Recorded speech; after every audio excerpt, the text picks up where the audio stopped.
जय हिंद दोस्तों, focus study with अभी पे आपका बहुत बहुत स्वागत है। तो हम लोग आज करने वाले हैं ट्रिगो का तीसरा सीरीज। और सीरीज शुरू करने से पहले एक इम्पॉर्टेंट बात आप बताइए। एक बात बताइए कि एसएससी का एग्ज़ाम कौन लेता है? तो आप कहेंगे क्या? टीसीएस लेता है। रेलवे का एग्ज़ाम कौन लेता है? तो टीसीएस लेता है। जब हम अभी मैथ का सवाल देख रहे थे हर एक पेपर में, चाहे वो आपका ग्रुप डी हो, चाहे वो आपका एएलपी हो, चाहे वो आपका एनटीपीसी सीबीटी 1 हो, सीबीटी 2 हो, कोई भी पेपर, उसमें जो मैथ्स का लेवल है, जो मैथ्स का क्वेश्चन है, एकदम डायरेक्टली मैथ्स का क्वेश्चन है और जो पैटर्न है वो वही पैटर्न है जो टीसीएस आपका एसएससी में फॉलो करता है। मैंने कई सवालों को देखा है जो डायरेक्ट एसएससी से उठा के आपका ग्रुप डी में डाल दिया है, एसएससी से उठा के आपका एनटीपीसी सीबीटी 1 में डाल दिया है, सीबीटी 2 में डाल दिया है, एएलपी में डाल दिया है। तो भाई थोड़ा समझदारी से काम लो।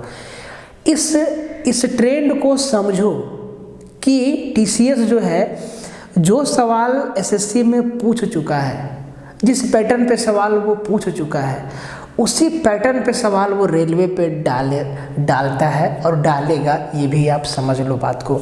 अगर हम 2023 का बात करें कि 2023 में मान लेते हैं कि आपका रेलवे का एग्ज़ाम होना है और होगा एग्ज़ाम, ठीक है, एग्ज़ाम होगा, तो आपको करना क्या है कि इस साल एसएससी में जितना भी एग्ज़ाम हुआ है, सब का सब एग्ज़ाम का मैथ्स का क्वेश्चन, खास करके एडवांस मैथ्स का क्वेश्चन आपको देख लेना है, अच्छे से एनालाइज कर लेना है, पढ़ लेना है, क्वेश्चन को लगा लेना है, समझ लेना है। ये बात एकदम गांठ बांध लो, क्योंकि हम ऐसे ही आपके सामने हम नहीं बोल रहे हैं, हमने सारा का सारा पेपर देखा। खास करके एडवांस मैथ का 3-4 चैप्टर, अलजेब्रा से, ट्रिगो से, ज्योमेट्री से और आपका ये कोऑर्डिनेट ज्योमेट्री से एकदम हूबहू क्वेश्चन सीधा आपका एसएससी से उठा के रेलवे वाला में डाल दिया है। तो आप ध्यान रखिएगा और इस चीज़ पे गौर करिएगा और पढ़िएगा बढ़िया से। देखिए, ज़रूरी नहीं है कि आप एसएससी का पूरा पोथी लेके बैठ जाओ। हम आपको क्या बोले कि आप एडवांस वाला पोर्शन, एडवांस मैथ में जो भी चीज़ है आप उसको एक बार देख लीजिएगा। और इस साल अगर आप रेलवे का एग्ज़ाम देंगे तो इस साल एसएससी ने जितना सवाल पूछा है टीसीएस के द्वारा, मतलब टीसीएस ने जितना सवाल पूछा है एसएससी के एग्ज़ाम में, आप उसको लगा लीजिएगा क्वेश्चंस को। बाज़ार में आपको क्वेश्चन बैंक मिल जाएगा, नहीं तो आपके रूम के अगल बगल कोई ना कोई एसएससी का तैयारी करता होगा, आप उसका क्वेश्चन बैंक देख लीजिएगा, नहीं तो आपको गूगल पे कहीं ना कहीं मिल ही जाएगा, आप वहाँ से भी देख सकते हैं। ठीक है, तो एकदम ये मोस्ट इम्पॉर्टेंट चीज़ मैंने आपको बताया जो ज़रूरी है। देखो, रणनीति बहुत ज़रूरी है कि ताकि आप बढ़िया तरीक़ा से अपने रास्ते पे चलो। अगर रणनीति ही नहीं रहेगा तो फिर दिक्कत हो जाएगा। अब मान लीजिए कि हम लोग सिर्फ रेलवे के प्रीवियस ईयर को लगाते हैं तो ठीक है, ये तो बहुत अच्छा बात है। लेकिन अगर हम ट्रेंड को समझ जाते हैं कि टीसीएस कर क्या रहा है, तो टीसीएस कर वही रहा है कि वो जो कंसेप्ट या जो क्वेश्चन एसएससी में डाला है वो सेम चीज़ आपके रेलवे के एग्ज़ाम में डाल देगा। तो आपको ये चीज़ मालूम नहीं रहेगा कि इस बार एसएससी में नया क्या आया, और हो सकता है वही आपका इस बार डाल दे रेलवे में, तो फिर वो सवाल आपसे छूट जाएगा। तो ये गलती आप बिल्कुल नहीं करेंगे। आप रेलवे के साथ साथ एसएससी का भी क्वेश्चन को लगाइए, एटलीस्ट एडवांस मैथ्स का क्वेश्चन। और बहुत हाई लेवल का सवाल लगाने की आवश्यकता नहीं है, क्योंकि एसएससी में नॉर्मल सवाल भी पूछा जाता है और टफ सवाल भी पूछा जाता है। तो टफ सवाल की ओर आपको नहीं जाना है, नॉर्मल से मॉडरेट लेवल का सवाल, जो ठीक ठाक सवाल है, उस क्वेश्चन को आपको कर जाना है। ठीक है, और यकीन मानिए, आप एक बार रेलवे में जितना भी एग्ज़ाम हुआ है टीसीएस द्वारा उनका क्वेश्चन को देखिए, और एसएससी में जितना एग्ज़ाम हुआ है टीसीएस के द्वारा उनका क्वेश्चन को देखिए। खास करके एडवांस मैथ की बात मैं कर रहा हूँ, खास करके देखिए, आपको बहुत कुछ डिट्टो सेम मिलेगा। ट्रिगो और अलजेब्रा में तो डाटा क्वेश्चन सहित सेम है। ठीक है, तो इस बात को आप ध्यान दीजिएगा। ठीक है, हाँ, तो आज अब स्टार्ट करते हैं हम लोग सेशन को। और भाई सेशन को स्टार्ट करने से पहले सुनो मेरा बात, जिन लोगों ने टेलीग्राम ग्रुप फॉलो नहीं किया है, ज्वाइन नहीं किया, कर लीजिए, लिंक डिस्क्रिप्शन में दिया हुआ है। और अभिषेक सर आप लोगों को जितना जीएस में कंसेप्ट दे रहे हैं सब के सब बेहतरीन है। आप लोग वीडियो को यार पूरा देखो, इस चक्कर में मत रहो कि एग्जाम जब एकदम सामने आएगा तब हम रात दिन पढ़ना स्टार्ट करेंगे, दिक्कत में पड़ जाओगे गुरुदेव। एकदम अभी से पढ़ना चालू करो, एग्जाम होना तय है, एग्जाम तो होगा ही। अच्छा, ऐसा हो सकता है कि कोई ऐसा देश हो जहाँ एग्जाम ही ना हो, जहाँ पे नियोजन ही ना हो? यार ऐसा कैसे संभव है? सब कुछ एक सिस्टम से चलता है और सिस्टम में थोड़ा लेट सवेर होता है, ठीक है? तो आप इसके पीछे मत जाओ। हाँ, अगर आपको पढ़ने का मन ही नहीं है कि नहीं भैया अब हमसे नहीं होगा, तो कोई दिक्कत नहीं है। पढ़ाई के अलावा दुनिया आपके लिए खुला है, आप खुले आसमान में गोते लगाओ, क्या दिक्कत है? करने को बहुत कुछ है, ज़रूरी नहीं है कि आप सिर्फ पढ़ाई ही करो, बहुत कुछ है, ठीक है? तो आप सोच सकते हो अच्छे से। और ख़ास करके जो पढ़ने वाले विद्यार्थी हैं, मिडिल क्लास के लोग, मेरे जैसे लोग, जिनको नौकरी के अलावा और कुछ नहीं चाहिए, जिनके पास पैसा नहीं है, पूंजी नहीं है कि हम कहीं पे रोज़गार लगा सकें, ठीक है? तो भाई तुम लोग से निवेदन है कि पढ़ो बढ़िया से, नम्र निवेदन है। देखो, एक मिडिल क्लास लड़का के पास, एक गरीब बच्चा के पास जीरो इन्वेस्टमेंट, अब मान लीजिए कि मेरे पास पैसा ही नहीं है कि हम जो है बड़ा से बड़ा एटलीस्ट 2-4 लाख रुपया लगा के हम कोई काम धंधा खोल सके, तो मेरे पास ऑप्शन क्या है कि हम सिंपल से अच्छे तरीके से ग्रेजुएशन कर ले और सरकारी नौकरी की तैयारी में लग जाए और जम के मेहनत करें, और भैया हो गया तो राम राम, कल्याण तो हो जाएगा। कम से कम महीने का पैसा का टेंशन तो नहीं रहेगा भाई। गरीबी बढ़िया चीज़ नहीं है, गरीबी दानव है, दानव निगल जाता है, ठीक है? गरीबी निगल जाता है, एकदम आपको निगल जाएगा गरीबी, समझ गए? तो आप मेहनत करिए बढ़िया से, वीडियो को शुरू से लेकर लास्ट तक देखिए, चीज़ों को समझिए, ठीक है? आइए पहला सवाल देखिए, इन सवालों को देखिए। ये आपका CBT 1 का सवाल है, NTPC CBT 1 का सवाल है, सब का सब एकदम वही सवाल है, वही सब सवाल है, वही सारा का सारा पैटर्न है, क्वेश्चन पूछने का वही ढर रहा है जो आपका SSC CGL या SSC के कोई भी एग्जाम में पूछा जाता है, ठीक है? देखिए पहला सवाल, मैं इस बात पे जोर क्यों दे रहा हूँ, क्योंकि भाई पैटर्न वही है। तो अगर आप SSC वाला सवाल भी थोड़ा सा देख लोगे, ओवरव्यू कर लोगे, तो आपको एक ना ओवरऑल आइडिया मिल जाएगा। क्वेश्चन बैंक खरीदने की आवश्यकता नहीं है, आपके आजू बाजू में कोई ना कोई आपका SSC का एग्ज़ाम देता होगा, या आप कहीं से भी देख सकते हो, इतना सारा चैनल खेलते रहते हो, आप देख सकते हो कि भाई ये लेवल और क्वेश्चन एकदम वही है जो आपका SSC का है, ठीक है? इस सवाल पे आइए, कहता है कि 1/1 plus cot square alpha plus 2 tan square alpha upon 1 plus tan square alpha plus 1/1 plus tan square alpha equal to what. देखिए ऑप्शन हम नहीं दिए हैं, एग्जाम में आपका ऑप्शन रहेगा, ठीक है? देखो भाई, इसको सोल्व करने का बोला है कि इतना सोल्व करेंगे तो क्या आएगा। तो पहला तरीका ये है कि इस सब को आइडेंटिटी के माध्यम से सोल्व कर लो।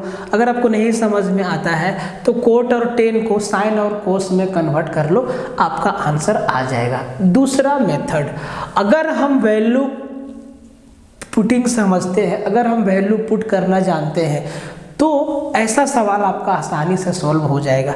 देखिए coat alpha tan alpha tan alpha tan alpha, मामला टेन कोट में चल रहा है। तो आप अगर ऐसा सवाल में देखिए, जब आप वैल्यू पुट करते हैं ना, तो आपको 2-3 बात का ध्यान रखना पड़ेगा। पहला बात, आप ऐसा वैल्यू आपको नहीं पुट करना है जिससे हमारा सॉल्यूशन अनडिफाइन बन जाए, इनडिफिनिट में चला जाए। जैसे कि टेन 90 डिग्री का वैल्यू क्या होता है? अनडिफाइन होता है। कोट 0 डिग्री का वैल्यू क्या होता है? अनडिफाइन होता है। तो 90 डिग्री 0 डिग्री आपको पुट नहीं करना है टेन और कोट के केस में, क्योंकि वो आपका सॉल्यूशन अनडिफाइन चला जाएगा, ठीक है। और बहुत सारी बातें होती है जो आपको ध्यान रखना होता है कि वैल्यू पुटिंग करना क्या है। देखिए वैल्यू पुटिंग करना कैसे है ना, इस पे हम एक स्पेशल आपको लेक्चर देने वाले हैं, जिससे आप समझ जाएंगे कि बड़े बड़े सवाल ट्रिगो के बड़े बड़े सवाल वैल्यू पुटिंग के माध्यम से सॉल्व हो जाएगा। और हम उन सवालों को लेंगे जो आपका CGL मेंस में आया है या CHSL में आया है, बड़े बड़े सवाल जिनका बेसिक लंबा चौड़ा हो सकता है, वैल्यू पुटिंग से हम आसानी से उसको तोड़ सकते हैं। आप ध्यान दीजिए कि टेन और कोट के मामले में 45 डिग्री पे क्या होता है, टेन 45 डिग्री क्या 1 होता है और कोट 45 डिग्री भी क्या होता है 1 होता है। अगर हम इसमें अल्फा बराबर 45 डिग्री रख दें, अल्फा बराबर 45 डिग्री रख दें तो ध्यान दीजिए कोट स्क्वायर अल्फा मतलब अल्फा के जगह पे 45 डिग्री आपको रख देना है। जहाँ जहाँ अल्फा दिख रहा है वहाँ वहाँ आपको 45 डिग्री रख देना है। तो टेन 45 कितना 1 होता है, कोट 45 कितना 1 होता है। और यहाँ कोट स्क्वायर है, टेन स्क्वायर है, टेन स्क्वायर है, टेन स्क्वायर है। भाई 1 का स्क्वायर क्या होगा 1 ही ना होगा, मतलब यहाँ पे होगा 1 अपॉन 1 प्लस 1 कितना 2, ये क्या हो जाएगा 1/2 प्लस ये 2 अपॉन 1 प्लस 1 2 हो जाएगा plus 1 upon 1 plus ten square alpha, ten square alpha ten 45 degree 1 मतलब 1 प्लस 1 क्या हो जाएगा 2 हो जाएगा। भाई देखो ये 2 से 2 हमारा कैंसिल हो गया, आधा आधा कितना 1 हो गया, आधा आधा आधा आधा कितना 1 हो गया और यहाँ से 1 मतलब हमारा आंसर कितना आ गया 2 आ गया, खटाक से आंसर आ गया। ऐसे सवाल में आपको लिखने की भी आवश्यकता नहीं होती है। जैसे आप यहाँ पे समझ गए कि टेन का 45 डिग्री रख देना है। देखिए अगर आप यहाँ पे अल्फा का वैल्यू 30 डिग्री रखते तब भी आपका आंसर आता, अगर आप 60 डिग्री रखते तब भी आपका आंसर आता, लेकिन वैल्यू वही पुट करना है जिससे हमारा कैलकुलेशन आसान हो जाए, जिससे हम सवालों को जल्दी सॉल्व कर पाए। देखिए वैल्यू पुट हम करते क्यों हैं, उससे हमारा आंसर जल्दी आता है, कैलकुलेशन हमको कम से कम करना होगा, कम से कम करना होता है। तो हम यहाँ पे 45 डिग्री सबसे आसान होता है क्योंकि टेन 45 डिग्री 1 कोट 45 डिग्री 1 और 1 को सॉल्व करना एकदम आसान होता है, बशर्ते कि अगर हम 30 डिग्री रखते या 60 डिग्री तो मामला होता √3 और 1/√3 में, तो वो भी सॉल्व होता लेकिन थोड़ा समय लगता। ये बात आप समझिएगा ध्यान से। तो इस सवाल का आंसर हमारा क्या आया 2 आया, इसका आंसर क्या है गुरुदेव 2 आया। ठीक है, अब अगले वाले सवाल को देखिए, अगले वाले सवाल को देखिए, इतना बढ़िया बढ़िया सवाल आपसे पूछता है ना कि क्या बताएं आपको, एकदम मलाई वाला सवाल है। सेकंड नंबर सवाल देखिए, कहता है कि 2 sin 30 degree upon 1 plus cos 30 degree plus 1 plus cos 30 degree upon sine 30 degree का वैल्यू क्या होगा। सवाल कैसे बनेगा, आपको साइन का 30 डिग्री और कोस का 30 डिग्री का वैल्यू याद रहेगा तभी बनेगा, है कि नहीं। तो साइन का 30 डिग्री कितना 1/2, कोस का 30 डिग्री कितना √3/2। आपको ऐसे डायरेक्टली याद होना चाहिए कि ताकि ऐसा नहीं कि सोचेंगे नहीं साइन जो साइन 30 डिग्री होता है वही कोस 60 डिग्री होता है और जो साइन 60 डिग्री होता है वही कोस 30 डिग्री होता है, ऐसे नहीं, सीधा साइन 30 डिग्री 1/2 कोस 30 डिग्री √3/2, ऐसे आपको याद होना चाहिए। तो देखिए ये सवाल इस टाइप का सवाल ना ओवरऑल सिंप्लीफिकेशन बन जाता है। कैसे, देखिए जैसे ही आप वैल्यू पुट करेंगे तो क्या बन जाएगा, देखिए 2 sin 30 डिग्री तो 2 × sin 30 degree 1/2 upon 1 plus cos 30 degree, तो 1 प्लस कोस 30 डिग्री कितना होता है √3/2 plus 1 plus cos 30 degree same thing √3/2 to sine 30 degree 1/2। देखिए ये कैसा है, ये क्या है, ये है क्या, अगर आपको ऐसा सवाल दे दे कि इसको सरल करे, यही मेरा क्वेश्चन है, क्या इसको सरल करे, तो ये सिंप्लीफिकेशन का सवाल नहीं है, जोड़ घटाव का सवाल नहीं है। तो ये चीज़ आपको करना आना चाहिए जल्दी से जल्दी। ठीक है, देखो भाई मेरे दोस्त समझो बात को, जैसे ही यहाँ पे हम देखें 2 sin 30 डिग्री तो sin 30 का वैल्यू होता है 1/2, तो ये हमारा कैंसिल होना तय है, तो इसको लिखने की आवश्यकता नहीं है, इसके जगह पे हम डायरेक्ट 1 लिखते हैं। ठीक है, और यहाँ पे देखिए ध्यान से, ये हो गया मेरा 1, ये क्या हो गया 1 अपॉन 1 प्लस √3/2 को सोल्व करेंगे तो 2 प्लस √3 बट्टे में क्या आएगा 2 आएगा, और इस 2 को हम कहाँ लिखेंगे, डायरेक्ट ऐसे नहीं लिखेंगे, हम इसको डायरेक्ट क्या लिखेंगे 2/2 plus root 3 plus same thing देखिए 1 प्लस रूट 3/2, तो इसको भी क्या लिखेंगे 2 प्लस रूट 3 और बट्टा में 2 क्या ये 2 और ये 1/2 पलटी मार के कहाँ जाता 2/1, तो ये 2 से 2 तो हमारा कैंसिल हो जाता। ठीक है, याद देखिए ये 2 से 2 हमारा क्या हो जाता कैंसिल हो जाता। मतलब ये भी आपको समझदारी से आपको डायरेक्टली ये स्टेप लिखना था। देखो भाई, जो हम लिख के मिटा रहे हैं आपको वो चीज़ अपने मन के मंदिर में कैलकुलेट करना है। इस बात को समझो। अगर हर एक छोटी छोटी चीज़ को अगर आप लिखने लगोगे तो आपका कैलकुलेशन बड़ा हो जाएगा, लंबा हो जाएगा, तो आपको दिक्कत होगा, समय जाएगा। अब ध्यान दीजिए भाई, इसको करना है सॉल्व। ये सिंप्लीफिकेशन का सवाल है और रूट वाला सवाल है, तो इसके नीचे कुछ नहीं तो क्या 1 है, तो 2 को 1 से मल्टीप्लाई कर दो जी 2। ठीक है, और 2 plus root 3 into 2 plus root 3, तो 2 plus root 3 into 2 plus root 3 क्या हो जाएगा 2 प्लस रूट 3 का होल स्क्वायर। मतलब ये कुछ और नहीं a प्लस बी का होल स्क्वायर है, तो इसको तोड़ दो। a स्क्वायर मतलब 2 का स्क्वायर 4 प्लस b स्क्वायर मतलब रूट 3 का स्क्वायर 3 प्लस 2ab 2 मतलब 2ab मतलब 2 दूना 4 रूट 3 और बट्टा में क्या हो जाएगा 2 रूट 3। अब ध्यान दो, 4 3 7 और 2 9, 4 3 7 और 2 9, 9 प्लस 4 रूट 3 क्या हो जाएगा 9 प्लस 4 रूट 3। ये यहाँ पे 2 plus root 3 sorry 9 plus 4 root 3 हो जाएगा। मतलब इसको हम डायरेक्टली क्या लिखेंगे, इसको हम 9 प्लस 4 रूट 3 लिखेंगे। यही ना मेरा हुआ भाई। अब देखो, अब अगर ऑप्शन में आपका अगर ऑप्शन में आपको ये दिखेगा तो डायरेक्ट आंसर हम ठोक देंगे 9 प्लस 4 रूट 3। देखिए ये स्टेप को हम इसीलिए मिटा दिए क्योंकि जगह की कमी है मेरे पास। ठीक है, 9 plus 4 root 3 upon 2 plus root 3 अगर हमारा ऑप्शन में होता तो हम यहीं पे निकाल देते हैं, लेकिन ऑप्शन हमारा ये नहीं है। इसका मतलब इसको रेशनलाइज करना होगा, तो ऊपर नीचे 2 माइनस रूट 3 से क्या गुना कर देंगे भाई। अब देखो नीचे क्या हो जाएगा 2 plus root 3 into 2 minus root 3, तो a plus B into A minus B क्या होता है a square minus B square. a square मतलब 2 का स्क्वायर 4, b स्क्वायर मतलब रूट 3 का स्क्वायर 3, तो 4 में 3 गया तो कितना 1 बचेगा। मतलब नीचे का तो झमेला ही मेरा खत्म हो गया, नीचे का झमेला क्या हो गया खत्म हो गया। अब ऊपर में इन दोनों टर्म को करना होगा मल्टीप्लाई।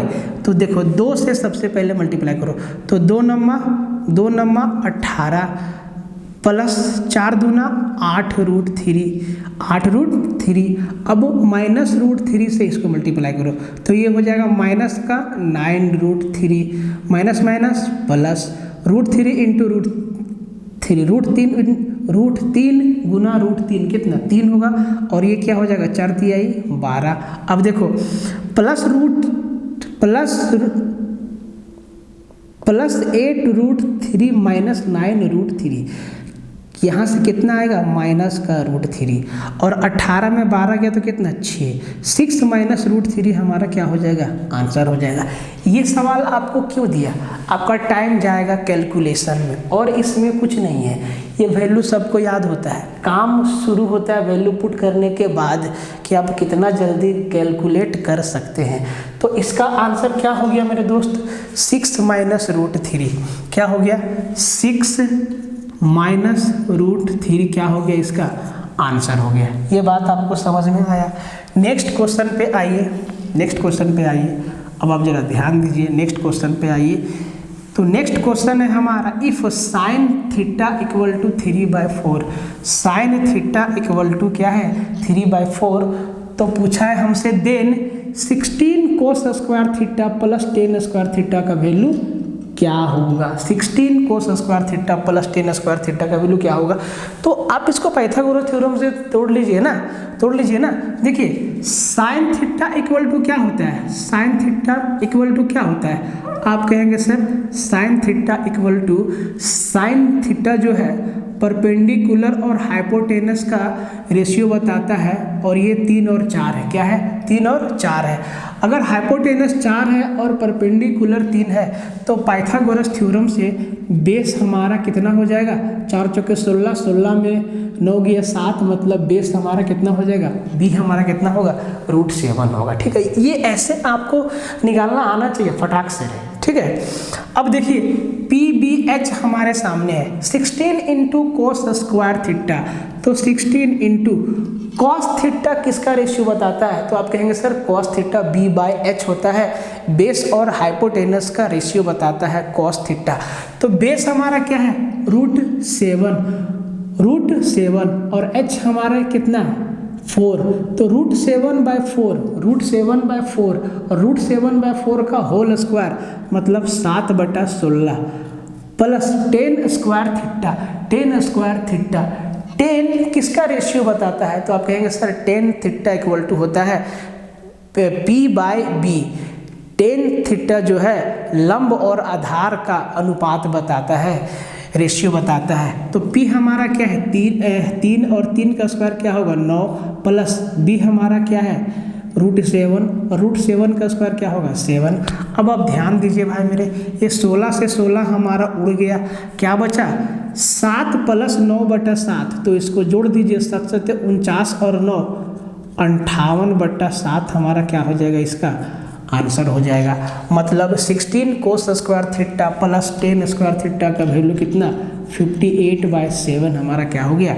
आंसर हो गया। ये बात आप समझ पाए ये बात? एकदम ध्यान से देखिए। ठीक है, ध्यान से देखिए, कुछ भी आपको करना नहीं है, बस आपको तरीका से चीज़ों को तोड़ देना है। ठीक है, तरीका से चीज़ों को तोड़ देना है। और आप ना एक बात समझिएगा, ठीक है, एक बात पे आप ध्यान दीजिएगा। अभी हम लोग प्रैक्टिस सेशन लेके आए हैं, ठीक है, प्रैक्टिस सेशन। अगर आपको ये सब चीज़ नहीं समझ में आता है, अगर आपको लगता है कि यार हमसे तो नहीं होगा, तो घबराइए मत, हर चीज़ का इलाज है। ठीक है, तो हम लोग इसके लिए ना बहुत बढ़िया एकदम एक कोर्स लाएंगे बहुत जल्दी, और वो उस कोर्स का प्राइस एकदम समझिए कि पूरा इंडिया में सबसे कम रहेगा, और आपको ना पूरा डिटेल में समझा देंगे कि आपको सवाल को करना कैसे है। अब टेंशन मत लीजिए, बस आप अभी चीज़ों को समझते जाइए, पैटर्न को समझते जाइए, अपना लेवल को नापिए कि क्या ये सब सवाल एग्जाम में आता तो हम कर पाते।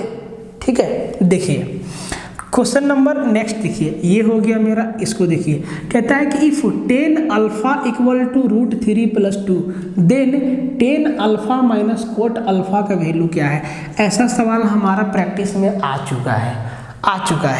तो आपको ये चीज़ मालूम है कि tan और कोट दोनों एक दूसरे के क्या है? उल्टा है, दोनों क्या है भाई? उल्टा है। अगर दोनों क्या है? उल्टा है। अगर tan अल्फा का वैल्यू √3+2 है, अगर tan अल्फा का वैल्यू √3+2 है, तो भाई मेरे कोट अल्फा का वैल्यू कितना होगा? तो कोट अल्फा का वैल्यू कितना हो जाएगा? तो आप कहेंगे √3-2। क्या हो जाएगा? √3-2। अब आप ध्यान दीजिए, अच्छा ये कैसे आया? जो लोग पहला बार देख रहे वीडियो वो लोग समझ लीजिए। ठीक है, tan अल्फा का वैल्यू क्या दिया है? √3+2 है। समझ लीजिए ये कैसे होता है। और ये चीज़ आपको मालूम है कि tan अल्फा बराबर क्या होगा? 1/कोट अल्फा। क्या होगा? 1/कोट अल्फा, या हम कह सकते हैं कोट अल्फा बराबर क्या होगा? 1/tan alpha. ये दोनों बात एक ही है, सेम बात है। तो अगर tan अल्फा का वैल्यू √3+2 है, तो हम कोट अल्फा बराबर क्या लिखेंगे? 1/tan अल्फा, मतलब 1 + 1/√3/2, 1/√3+2। अब जी इसको कर दो रेशनलाइज, √3-2 और √3-2।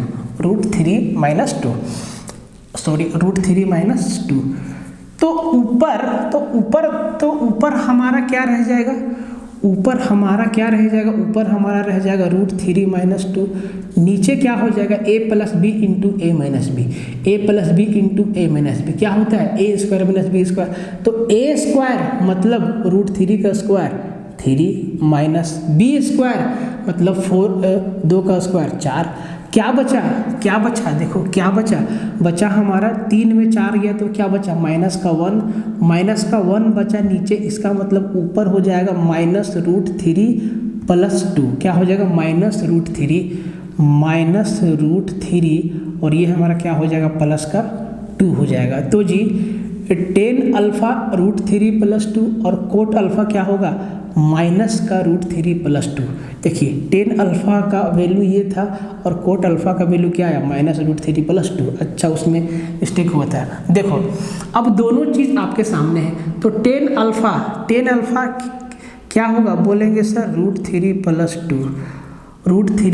2 माइनस कोट अल्फा क्या है -√3 + 2, तो माइनस माइनस क्या हो जाएगा प्लस √3 और प्लस इंटू माइनस क्या हो जाएगा माइनस। तो ये देखिए जनाब -2 + 2 क्या हो गया कैंसिल हो गया और √3 क्या होगा 2√3 हमारा क्या हो जाएगा आंसर हो जाएगा।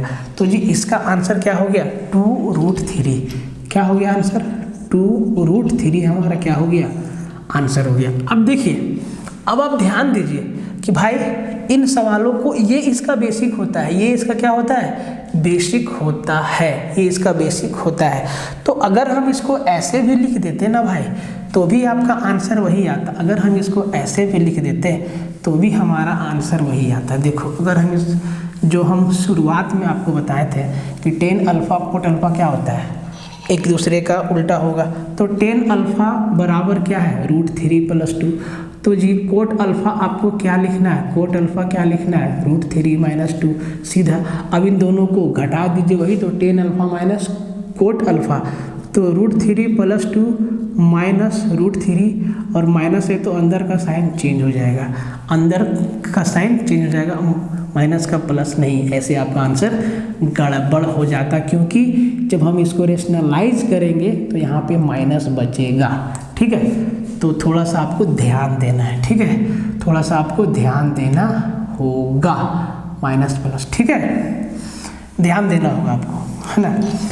इस सवाल पे आइए, इस सवाल पे आइए, कहता है कि tan 34 × tan 42 × tan 48 × tan 56 plus tan 60 × tan 30 minus cosec 30 × सेक 60, इसका वैल्यू क्या होगा। बात को समझिए। अब एक बात ध्यान रखिएगा, हमेशा एक बात ध्यान रखिएगा कि अगर अल्फ़ा प्लस बीटा का वैल्यू 90 डिग्री है, 90 डिग्री है, तो अल्फ़ा प्लस बीटा इन दोनों एंगल का सम 90 डिग्री है, तो आपको याद रखना है tan अल्फ़ा × tan बीटा हमेशा क्या देगा 1 देगा, और ये चीज़ कोट अल्फ़ा × कोट बीटा के लिए भी सही है, ये भी आपका क्या देगा 9 देगा। तो अगर अल्फ़ा और बीटा का वैल्यू 90 डिग्री है तो tan अल्फ़ा × tan बीटा क्या होगा 1, कोट अल्फ़ा × कोट बीटा क्या होगा 1 होगा। अब आप ये चीज़ यहाँ देखिए, यहाँ पे आप देखिए tan 34 और tan 56, tan 34 और tan 56 34 और 56 क्या 90 होगा, 34 और 56 क्या 90 होगा, मतलब tan अल्फ़ा × tan बीटा क्या देगा 1 देगा। फिर देखिए 42 और 48 क्या जोड़ के 90 नहीं होता है, तो tan अल्फ़ा × tan बीटा क्या देगा 1, तो 1 × 1 क्या हो जाएगा 1 हो जाएगा। यहाँ पे देखिए 60 और 30 90, tan अल्फ़ा × tan बीटा क्या हो जाएगा 1 हो जाएगा। तो ऐसा सवाल पे आपको ध्यान देना है कि भाई कैसे ये जल्दी से जल्दी सॉल्व होगा। तो इसके पीछे का कहानी ये है, ठीक है इसके पीछे का कहानी आपका ये है और आपको ध्यान देना है, ठीक है। तो अब आपको ये बात मालूम हो गया तो अब सवाल को तोड़ दीजिए। मैंने आपको क्या बोला कि tan अल्फ़ा × tan बीटा हमेशा 1 होगा जब अल्फ़ा प्लस बीटा का सम 90 डिग्री होगा। तो 34 और 56 90, 42 48 90, मतलब यहाँ क्या होगा 1 × 1 यहाँ से क्या आ जाएगा 1 आ जाएगा, plus tan alpha × tan beta, तो 60 और 30 90, तो वो भी क्या हो जाएगा 1 हो जाएगा, माइनस cos 30 डिग्री, तो cos 30 डिग्री कितना होगा भाई, cos 30 डिग्री कितना होगा, cos 30 डिग्री होता है 2, cos 30 डिग्री कितना होता है 2 होता है, into sec 60 degree, sec 60 degree भी कितना होता है 2 होता है, तो 2 दूना 4, 2 दूना 4। ध्यान दीजिए यहाँ पे क्या 1 + 1 2 और 2 × 2 4, तो 2 में 4 गया तो कितना बचा, -2 इसका क्या हो जाएगा, आंसर हो जाएगा, -2 इसका क्या हो जाएगा, आंसर हो जाएगा। तो इसका आंसर क्या आ गया, -2। ध्यान दीजिएगा, ठीक है। इस क्वेश्चन पे आइए, इस क्वेश्चन पे आइए। ऐसा सवाल पिछला सेट में आ चुका है, पिछला सेट में आ चुका है, तो आपको डरना बिल्कुल नहीं है। कहता है कि if sec theta plus tan theta का वैल्यू 1.25 है, then sec theta minus tan theta का वैल्यू क्या होगा। क्या मैंने आपको ये चीज़ बताया है कि अगर sec theta plus tan theta, sec theta plus tan theta का वैल्यू अगर p है, तो automatically sec theta minus tan theta का वैल्यू 1/p होगा कि नहीं होगा, होगा। तो अगर sec theta plus tan theta का वैल्यू 1.25 है, तो क्या sec theta minus tan theta का वैल्यू 1/1.25 नहीं होगा, 1/1.25 नहीं होगा, बिल्कुल होगा। तो पॉइंट को हटा दीजिए, नीचे में 100 ये चला जाएगा, ऊपर 100/125। तो जब इसको काटेंगे 25 चौक के 100 और 25 बचे, कितना आएगा 4/5, कितना आएगा 4/5, और 0 कितना आएगा 25 40, 25 40, ये 0.8 इसका क्या हो जाएगा, आंसर हो जाएगा। 0.8 इसका क्या हो जाएगा, आंसर हो जाएगा, ठीक है। तो इसका आंसर क्या आएगा 0.8। ध्यान दीजिएगा, एकदम आसान सवाल था भाई, 0.8 इसका क्या हो गया, आंसर हो गया। लास्ट क्वेश्चन पे आइए, इस स्लाइड का लास्ट क्वेश्चन कहता है if 10⁴ theta plus tan² theta equal to 11, then sec⁴ theta minus sec² theta का वैल्यू क्या होगा। ये वाला क्वेश्चन भी आपके पिछला सेशन में आ चुका है। देखो क्वेश्चन एकदम रिपीटेड मोड में है, और कुछ थोड़ा बहुत बस अगर आपको ट्रिगो का सामान्य जानकारी भी है ना, तो आप सवाल को आसानी से तोड़ देंगे। कहता क्या है, देखिए कहता है if 10⁴ theta plus tan² theta का वैल्यू क्या 11 दिया है, तो sec⁴ theta minus sec² theta का वैल्यू क्या होगा। तो जी इसका वैल्यू भी 11 होगा। जो value 10⁴ theta plus tan² theta का है, वही value sec⁴ theta minus sec² theta का है, ठीक है। आप ऐसे सवालों को जीएस जैसा याद कर लीजिए एकदम, क्योंकि ये सवाल आपके सामने बार बार आएगा। अगर टीसीएस ऐसा सवाल दिया है तो आगे भी ऐसा सवाल देगा, भले ही वो डाटा चेंज कर दे, ठीक है। तो आपको डरना नहीं है। समझ लीजिए फिर से, अगर 10⁴ थीटा प्लस tan² थीटा से हम tan² थीटा को कॉमन ले लें, तो ये हम tan² थीटा को कॉमन ले लें, तो अंदर बच जाएगा tan² थीटा प्लस 1 और बराबर क्या 11, क्या 11। और जी tan² थीटा प्लस 1 क्या होता है, इसको हम क्या लिख सकते हैं, तो आप कहेंगे सर tan² थीटा प्लस 1 हम लिख देंगे sec² थीटा, और इधर में क्या है 11 है। और tan² थीटा को हम क्या लिख देंगे, तो आप कहेंगे सर इसको हम लिख सकते हैं sec² थीटा माइनस 1, यही ना लिखेंगे भाई। अब इसको मल्टीप्लाई कर दीजिए, तो sec² theta into sec² theta कितना sec⁴ theta minus sec² theta into 1, तो ये हो जाएगा sec² थीटा, और बराबर क्या आ गया 11। यही तो हमसे पूछा था मेरे जनाब। तो क्या ये सारा का सारा सवाल आपको समझ में आया, समझ में आया। एकदम आसान सवाल था, आपको ये चीज़ आना चाहिए, ऐसे सवालों को तोड़ना आना चाहिए। देखिए भाई, अगर आप तरीके से नहीं पढ़ेंगे तो आप परेशानी में पड़ जाएंगे। देखिए, अगर आपको करियर से मतलब है, अगर आपको कुछ करना है, तो आपको ढंग से पढ़ना होगा। जैसे तैसे पढ़ा, कोई भी काम जीवन में, कोई भी काम को गंभीरता से करिए, हर एक काम को गंभीरता से लीजिए। आप ऐसे पढ़िए, आप ऐसे प्रैक्टिस लगाइए मानो कि हर सवाल एग्जामिनेशन हॉल में आपके सामने आया हो।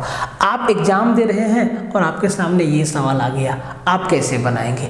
आप परीक्षा में बैठे हैं, आपके सामने ये सवाल आ गया, आपका अप्रोच क्या होगा? तब जाके मज़ा आएगा। ऐसे नहीं कि ऐसे देख रहे हैं फ़ोन, ऐसे देख रहे हैं, कुछ नहीं होने वाला है उससे। लगाइए, जब आप प्रैक्टिस सेशन लगाने बैठिए ना, तो एटलीस्ट एक पेन और पेज तो ले लो, एक पेन और एक छोटा सा पेपर तो ले लो भाई मेरे, ताकि आप उस पे मेरे साथ सॉल्व कर सको। या आप कहीं भी देखते हो तो आप ये काम करो, ठीक है। आगे बढ़ते, इतना सारा सवाल 3 शिफ्ट में आया है, ठीक है। CBT 1 में, CBT 1 NTPC CBT 1 का देख रहे हैं ना, देखिए 3 शिफ्ट का सवाल और बहुत अच्छा सवाल है। और फिर से बोल रहे हैं ना, ये सब सवाल आपका CGL में आया हुआ है, ठीक है, इसीलिए आप ध्यान दीजिएगा। तो सबसे पहले इसको निपटाते हैं। कहता है कि 10 - 405 डिग्री का वैल्यू क्या होगा? आप कहेंगे sir 0 degree, 30 degree, 45 degree, 60 degree, 90 degree पूछ देता है। ये -405 डिग्री पूछ दिया। तो ध्यान दीजिए, कॉम्प्लीमेंट्री एंगल का सवाल है।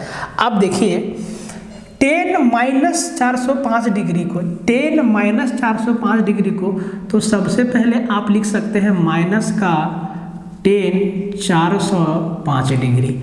और इसको क्या आप 405 डिग्री को, क्या आप 405 डिग्री को 360 डिग्री प्लस 45 डिग्री नहीं लिख सकते हैं?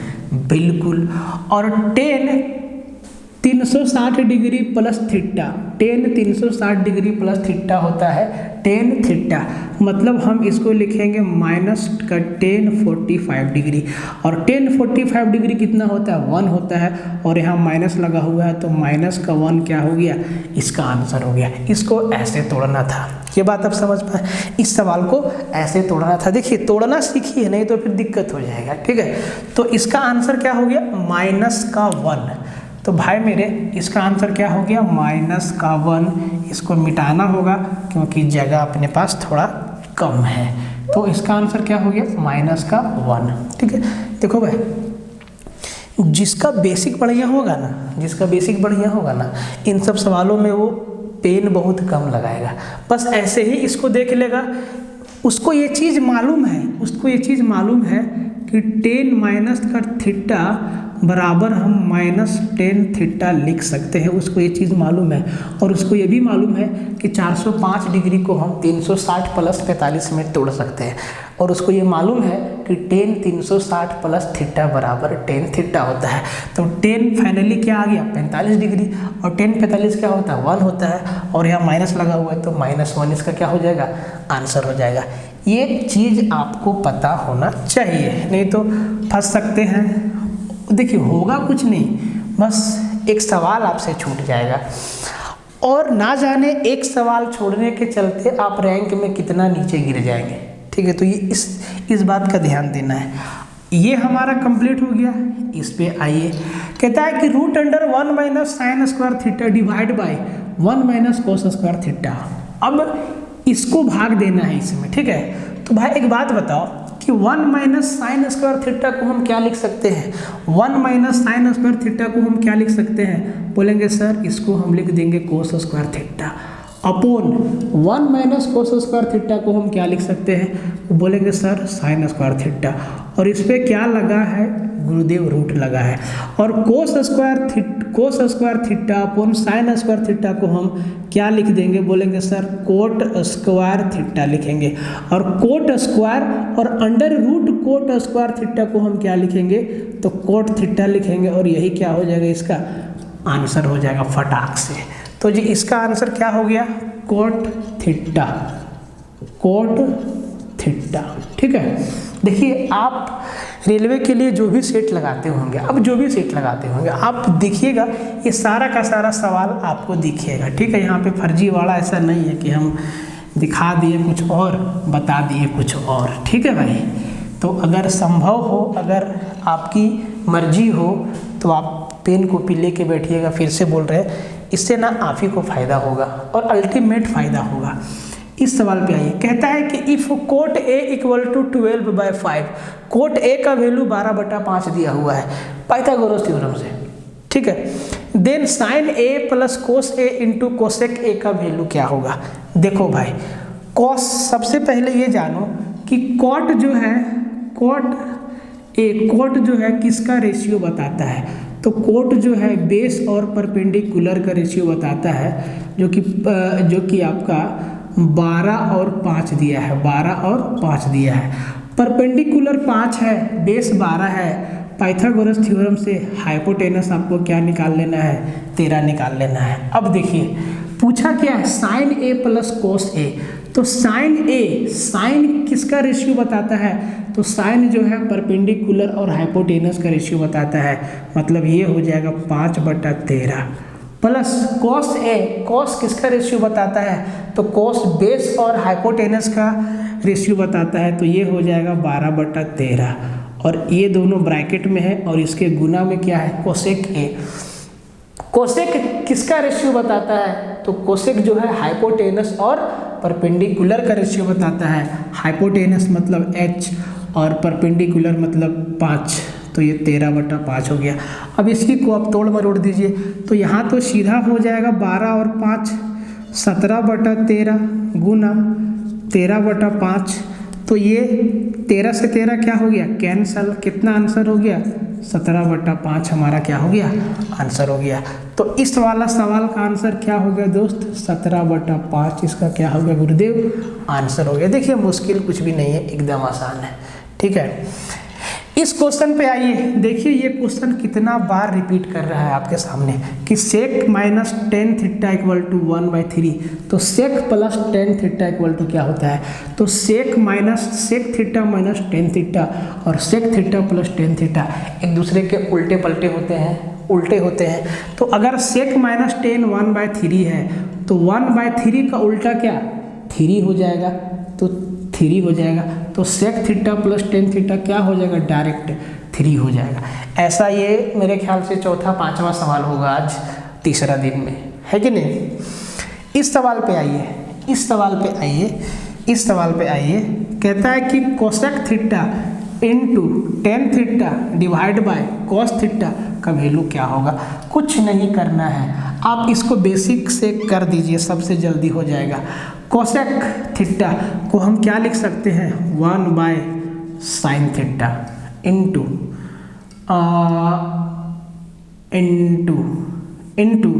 साइन कोस में ये तोड़ दो ना भाई, कुछ नहीं है। और 10 को हम क्या लिखेंगे, sin theta by cos theta divide by इसके भागा में है, इसके भागा में क्या है, कॉस थीटा। तो जब इसको ऊपर ले जाएंगे तो ये फाइनली मेरा क्या बन जाएगा, 1/cos थीटा बन जाएगा। और देख भाई साइन थीटा क्या हो गया, कैंसल, ये क्या बचा, 1/cos² थीटा। तो आंसर तो हमारा यही है, इसको आप sec² थीटा में लिख सकते हैं, कोई दिक्कत नहीं है, ठीक है। तो देख लिए एकदम आसान सवाल है। तो इसका आंसर क्या था, इसका आंसर आपके एग्जाम में है 1/cos² थीटा, ठीक है।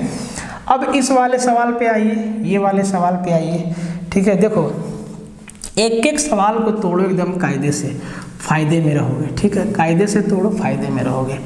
देख मेरे दोस्त, कहता है कि sine square 30 degree into cos square 45 degree plus 4 tan square 30 degree plus 1/2 sine square 90 degree minus 2 cos square 90 degree plus 1/24 का वैल्यू क्या होगा, ठीक है। तो ये अब ध्यान दीजिए, साइन स्क्वायर 30 डिग्री क्या होता है, साइन 30 क्या होता है, 1/2 मतलब 1/2 का स्क्वायर 1/4 इंटू कोस स्क्वायर 45 क्या होता है, 1/√2 मतलब 1/2 प्लस 4 इंटू टेन 30 क्या होता है, 1/√3 और 1/√3 का स्क्वायर 1/3 प्लस 1/2 और साइन 90 क्या होता है, 1 का स्क्वायर 1, खत्म, कुछ नहीं होगा, माइनस 2 कोस स्क्वायर 90 और कोस 90 क्या होता है 0, मतलब ये वाला टर्म क्या हो गया 0 हो गया, प्लस 1/24 कुछ नहीं है, देख लीजिए ये हो गया मेरा 1/8 प्लस ये हो गया 4/3 प्लस ये हो गया 1/2 प्लस ये हो गया 1/24। ये भिन्न का जोड़ नहीं हो गया भाई, सबका एलसीएम कितना आ गया 24 आ गया। 8 तिहाई 24, 3 8 24, 3 8 24, 8 8 चौके 32 प्लस 2 से 12 बार में प्लस 1, सबको जोड़ दीजिए, 32 और 12 44 और 1 45 और 3 48/24 मतलब 2 इसका क्या हो जाएगा, आंसर हो जाएगा। 2 इसका क्या हो जाएगा, आंसर हो जाएगा। तो इस सवाल का आंसर क्या बना, बोलेंगे सर 2 बना। ये सवाल पे आइए, कहता है कि sec square theta plus 2 tan theta into cot theta minus tan square theta क्या होगा।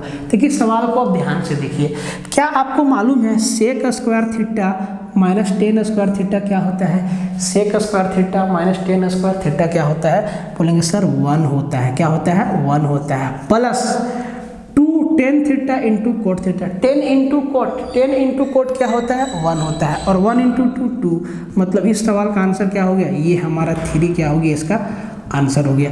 तो अब देखें कितना आसान सवाल था आपके एग्जाम में। तो भाई ध्यान से देखो, आज आपका 6 शिफ्ट का सवाल हुआ, 6 से 7 शिफ्ट का सवाल हुआ। और आप लेवल देख लीजिए, लेवल वही है जो आपका एसएससी सीजीएल का लेवल है। मतलब एसएससी सीजीएल नहीं, स्टाफ सिलेक्शन कमीशन आपका जो भी एग्जाम लेता है उनके लेवल का सारा सवाल है और एकदम आसान सवाल है। अगर आप एक बार कंसेप्ट बिल्ड कर लेते हो तो ये सारे के सारे सवाल आपसे तरीके से बन जाएंगे। ठीक है, मिलते हैं फिर, तब तक के लिए प्यार मोहब्बत की जो भी बातें हैं उसके लिए हमारा कमेंट बॉक्स खुला हुआ है, आप उसमें डाल दीजिएगा। टेलीग्राम का लिंक दिया हुआ है, फॉलो कर लीजिएगा। अगर आप चैनल पे नए हैं तो एक बार सब्सक्राइब और लाइक ठोक देना। कमेंट में जो भी होगा लिख देना क्या आपको चाहिए नेक्स्ट वीडियो में, किस टाइप का वीडियो आप चाहते हैं उसको भी आप लिखिए और शेयर करना बिल्कुल मत भूलिए। ठीक है, मिलते हैं फिर, तब तक के लिए जय हिंद।